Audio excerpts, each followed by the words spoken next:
ഇതിലൂടെയാണ് കടന്നു പോകുന്നത് എന്നുള്ള വാർത്തകളാണ് ഞങ്ങൾ എല്ലാവരും കണ്ടുകൊണ്ടിരിക്കുന്നത്. ഉടനെ സമരം വരും അങ്ങനെയൊക്കെ. അപ്പോൾ അത്തരത്തിലൊരു സാഹചര്യത്തിലാണ് കുത്തൊഴുക്ക് പോലെ ധ്യാൻ ചേട്ടന്റെ പടങ്ങൾ വരുന്നത്. അല്ലല്ല ചോദ്യം. അതെ അതെ. അപ്പൊ ഞാൻ പറയുന്നത് ധ്യാൻ ചേട്ടന്റെ കഴിഞ്ഞ ദിവസത്തെ ഒരു റീല് കണ്ടായിരുന്നു. അതില് ധ്യാൻ ചേട്ടൻ തന്നെ ധ്യാൻ ചേട്ടനെ പടക്കം സ്റ്റാർ എന്നാണ് വിശേഷിപ്പിക്കുന്നത്. അല്ല, ആ റീലിന്റെ കൺസെപ്റ്റ് അതാണ്, ഒരു പടക്കം തോളിട്ടുകൊണ്ട് വരുന്നത്. മനസ്സിലായിരുന്നു. അപ്പൊ ഒരു പടത്തിനെ ശരിക്കും ഡീമോട്ടിവേറ്റ് ചെയ്യല്ലേ ചെയ്യുന്നത്. ഞങ്ങൾ എത്ര പ്രൊമോട്ട് ചെയ്യാനൊക്കെ കയറും. നിങ്ങളോ? ഞങ്ങൾ മീഡിയ ടീം. നിങ്ങൾ എത്ര പടം ഓടി?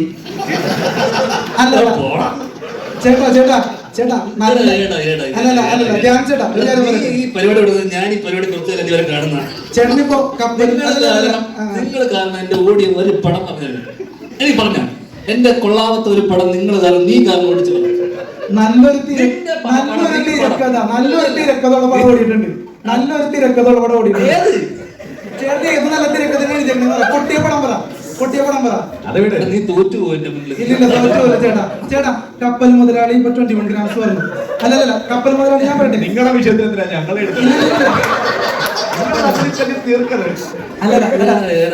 ചോദ്യം ഒന്ന് ഫിനിഷ് ചെയ്തോട്ടെ. ചോദ്യം ഫിനിഷ് ചെയ്തോട്ടെ. അതായത് കപ്പൽ മുതലാളി താരതമ്യേന നല്ല പടമാണ്. നിനക്ക് ഇഷ്ടമായ നിന്റെ ഇഷ്ടം, എന്റെ ഇഷ്ടം എനിക്ക് ഇഷ്ടമില്ല പടം. പക്ഷെ 21 ഗ്രാംസ് താരതമ്യേന നല്ല പടം. ബോക്സ് ഓഫീസ് ഹിറ്റ് ആണെന്നല്ല പറയുന്നത്. കപ്പൽ മുതലാളി ബോക്സ് ഓഫീസ് ഹിറ്റ് ആണ്. പക്ഷെ ഞാൻ പറഞ്ഞു വന്നത് അത് ഭയങ്കരമായിട്ട് കളിയാക്കാം.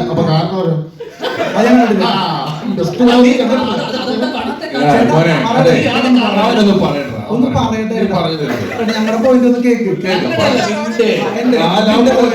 എന്റെ പോയിന്റ് ഇപ്പൊ തന്നെ ഞാൻ പറയാം. അപ്പൊ ഞാൻ പറഞ്ഞു വരുന്നത് നല്ലൊരു തിരക്കഥയുള്ള സിനിമകളൊന്നും പൊട്ടിയിട്ടില്ല. പ്രൊമോഷൻ ഇല്ലാതെ തന്നെ ജയിച്ചിട്ടുണ്ട്. ഞങ്ങളിപ്പോ പറയാത്ത പടങ്ങൾ ഒരുപാട് ജയിച്ച് ഞങ്ങൾ കണ്ടിട്ടുണ്ട്. മനസ്സിലാവുന്നുണ്ടോ? പിന്നെ എന്റെ ഒരു അഭിപ്രായം, മലയാള സിനിമയുടെ ഒരു പ്രേക്ഷകൻ എന്നുള്ള നിലയിൽ പറയാണ് ഏറ്റവും വലിയ പ്രതിസന്ധി ഈ പറയുന്ന പോലെ ഒരു കണക്കുമില്ലാണ്ട് ചൂടപ്പം പോലെ ഇറങ്ങുന്ന സിനിമകളാണ്. അത് നിങ്ങൾ പ്രൊഡ്യൂസർമാര് ഫുൾ സ്ക്രിപ്റ്റ് വായിച്ചു നോക്കിയിട്ട് പടങ്ങൾ ഇനി മുതൽ സെലക്ട് ചെയ്യണം എന്നാണ് എന്റെ അഭിപ്രായം ആസ് എ പ്രേക്ഷകൻ. മനസ്സിലാവുന്നുണ്ടോ? അങ്ങനെയാണെങ്കിൽ പടത്തിന്റെ ഹിറ്റ് ആ ഒരു നിരക്കിലൊക്കെ ഒരുപാട് മാറ്റം വരും. അതല്ലാതെ നിങ്ങളുടെ ഇന്റൻഷൻ എന്താണ് ഇങ്ങനെയുള്ള കുറെ പടങ്ങൾ പ്രതീക്ഷ വെക്കേണ്ടതെന്ന് പറയുന്നത്. ഞങ്ങളൊക്കെ ഒരു സിനിമാക്കാരനാവണമെങ്കിൽ തന്നെ ഒരുപാട് പ്രതീക്ഷയിലാണ്. ഇപ്പൊ കപ്പൽ മുതലാളി കഴിഞ്ഞ എത്ര നായക വേഷം രമേഷ് പിഷാരടി കിട്ടി? കപ്പൽ മുതലാളി കഴിഞ്ഞു, എത്ര നായക വേഷം കിട്ടി രമേഷ് പിഷാരടി ചേട്ടന്? സൈഡ് റോളിലോട്ട് പോയില്ലേ? പക്ഷെ ചേട്ടൻ എത്ര വടം പൊട്ടിയിട്ടും പടം കിട്ടുന്നുണ്ട്. നിനക്ക് ഇതിന്റെ പെറിഫറൽ ആയിട്ടുള്ള കാര്യങ്ങൾ മാത്രമേ അറിയുള്ളൂ. ഒരു പ്രൊഡ്യൂസറും ഒരു ഡയറക്ടറും ഒരിക്കലും എന്നെ വെച്ചിട്ട് എത്ര പടം പൊട്ടി, എന്നെ വെച്ചിട്ട് എന്തിനാ വീണ്ടും വീണ്ടും പടം എടുക്കുന്നത്? വേറെ ടോക്കാണ് പോണത്. പറയാൻ പറ്റില്ല. ഇത്രയും പറഞ്ഞില്ല, അത് കൂടെ പറ. ഒരു പ്രൊഡ്യൂസർ ഇരിക്കുന്നു, പറയാൻ പറ്റില്ല. അല്ല പറ, നീ പറഞ്ഞോ. അതായത് ചേട്ടന്റെ കമന്റ്സിൽ വരുന്നത് കള്ളപ്പണം വെളുപ്പിക്കൽ സ്റ്റാർ എന്നൊക്കെയാണ്. ആയിക്കോട്ടെ, അതുകൊണ്ട് അവർക്ക് ഗുണം ഉണ്ടാകുന്നുണ്ട്. ഞാനല്ല വിളിപ്പിക്കുന്നത്, എനിക്ക് അക്കൗണ്ടിലാണ് ഇതൊന്നും അതുകൊണ്ട് എനിക്കെന്താണ് ഗുണം? ആ രീതിയിൽ അവർക്ക് ഗുണം ഉണ്ടാകുന്നുണ്ടോ? അപ്പൊ എന്റെ പടം നഷ്ടമായിട്ടില്ല, എല്ലാരും വിളിപ്പിച്ചില്ലേ?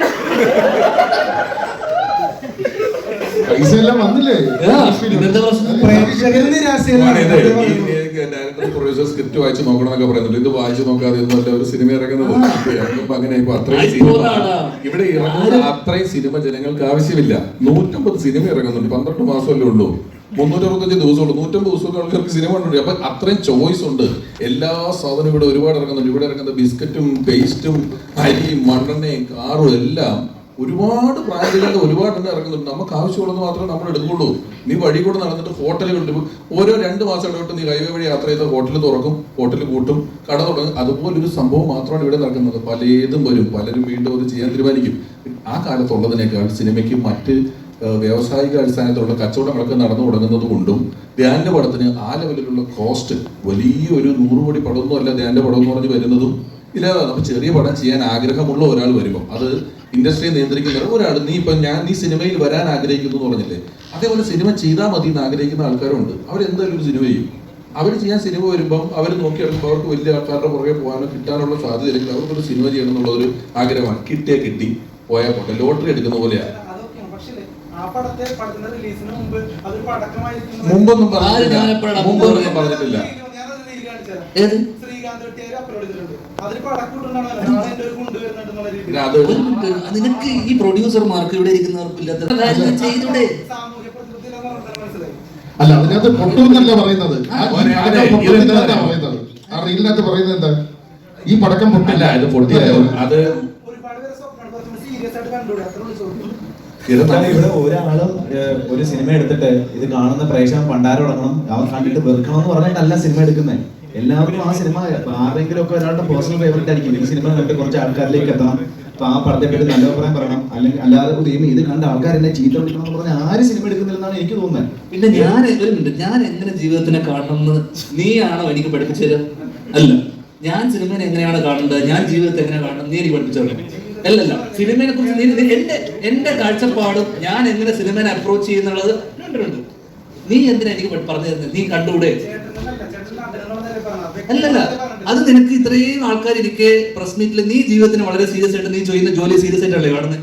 അതേ സീരിയസ്നെസ്സോടെ ഞാൻ ജോലി ചെയ്യുന്നു. ഇവിടെ ഏറ്റവും അച്ചടക്കത്തോടുകൂടി ജോലി. നീ പറഞ്ഞപ്പോ ഞാൻ കേട്ടോ, ഇത് നിർത്തി, ഒരു സെക്കൻഡ് നിർത്ത്. നീ ഒരു വാഗ്വാദത്തിന് വന്നതല്ലോ? അല്ലല്ലോ, നീ പറഞ്ഞേക്ക്.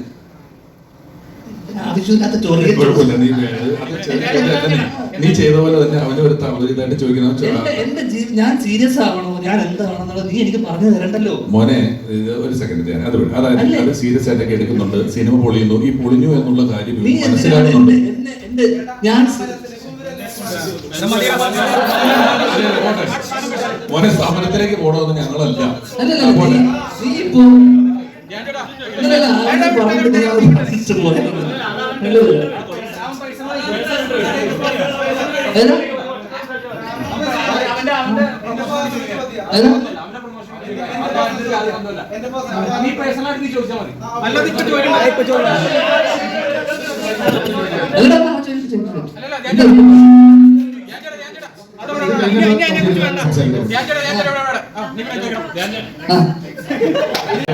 ഇതൊരിക്കലും നമ്മള് ഈ പറയുന്ന ഇത്രയും ആൾക്കാർ നീ ഇപ്പൊ ആലോചിച്ചു. ഞാൻ സീരിയസ് ആയിട്ട്, അത് വളരെ പേഴ്സണൽ ആണ് നീ ചോദിച്ച കാര്യം. ഞാൻ ചോദിച്ച അത് നിനക്ക് എന്റെ അടുത്ത് ഈ ഒരു പടത്തിന് ഞാൻ പ്രൊമോട്ട് ചെയ്യാൻ നിൽക്കുന്ന ഒരു സ്ഥലത്ത് ഇത്രയും ആൾക്കാർ ഇരിക്കുന്ന സ്ഥലത്ത് ഒരു മിനിറ്റ് സഹോദരൻ. അപ്പൊ ഞാൻ പറയല്ലേ, നീ അത് കേക്ക്. നീ ഒരു ചോദ്യം ചോദിച്ചില്ലേ, നിങ്ങൾ കുറച്ചുകൂടെ സീരിയസ് ആയി കണ്ടോ? അത് ഞാൻ മറുപടി പറയട്ടെ. ഞാൻ എങ്ങനെ ജീവിതത്തിനെ കാണണം, ഞാൻ എങ്ങനെ സിനിമയെ അപ്രോച്ച് ചെയ്യണം എന്നുള്ളത് നീ എനിക്ക് ദയവ് ഇത് പറഞ്ഞു തരുന്നു. നിന്നെ ഒരിക്കലും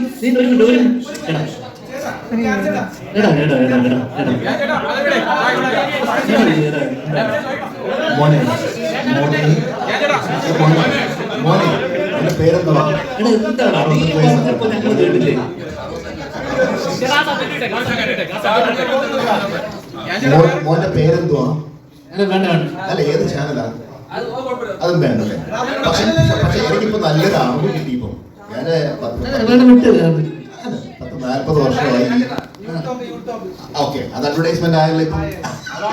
ഞാൻ ചോദിക്കാൻ പോകുന്ന ചോദ്യം, മോൻ പറഞ്ഞു കള്ളപ്പണം വെളുപ്പിക്കാനാണ് സിനിമ എടുക്കുന്നത്. അല്ല, താഴെ ഇടുന്ന കമന്റ് വെച്ചിട്ടാണോ നീ പറയാ കള്ളപ്പണം പഠിപ്പിക്കുന്ന കാര്യം? നിനക്ക് എന്ത് അടിസ്ഥാനം ഉണ്ടായാലും പറയാം. എന്ത് പ്രൂഫ് ഉണ്ട് നീ പറയുന്നതിന്? ഈ താഴെ യൂട്യൂബിൽ കമന്റ് ഇടുന്ന ആൾക്കാരാണ് പറഞ്ഞിട്ടല്ലേ? നിനക്ക് എന്തെന്ന് അറിയാമോ ഇതിനെ കുറിച്ച്, സിനിമയെ കുറിച്ച്? അപ്പൊ മിണ്ടരുത്, ആവശ്യമില്ല. നമ്മളൊരു സ്ഥലത്ത് വരുമ്പോൾ ഞാൻ ഇവരെയൊക്കെ എത്ര കാലമായി കാണുന്നത് അറിയുമോ? അൺപ്ലസന്റ് ആയിട്ടുള്ള ഒഫെൻസീവ് ആയിട്ടുള്ള ചോദ്യങ്ങൾ ചോദിക്കുന്നത് നിർത്തുക.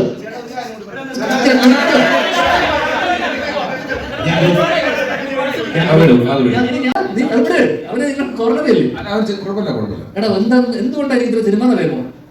ആൾക്കാരെ വെറുപ്പിക്കാതിരിക്കുക, വെറുപ്പിക്കുന്ന ചോദ്യങ്ങൾ വെറുപ്പിക്കരുത്. ഇവിടെ വേണ്ടത് ഫിറ്റ് പടം ചെയ്യുക, ഇതൊന്നുമല്ല. അച്ചടക്കം, മര്യാദ, എവിടെ എന്ത് സംസാരിക്കണമെങ്കിൽ വെറുപ്പിക്കാതിരിക്കും. നീ ഇത്രയും ആൾക്കാർ പറഞ്ഞിട്ട് നീ വെറുപ്പിച്ചു, എന്നെ വെറുപ്പിച്ചു, ഇത്രയും ആൾക്കാര്. നിനക്ക് ഒരു വില ഞങ്ങൾ എടുത്തിട്ടുണ്ടോ? ഒന്നുമില്ലല്ലോ. നീ ഇത്ര തവണ ഞാൻ മോനെ, കുഴപ്പമില്ല. ഇതിനെയും അതിന്റേതായ രസത്തിൽ തന്നെ എടുത്താൽ മതി മോനെ, കുഴപ്പമില്ല.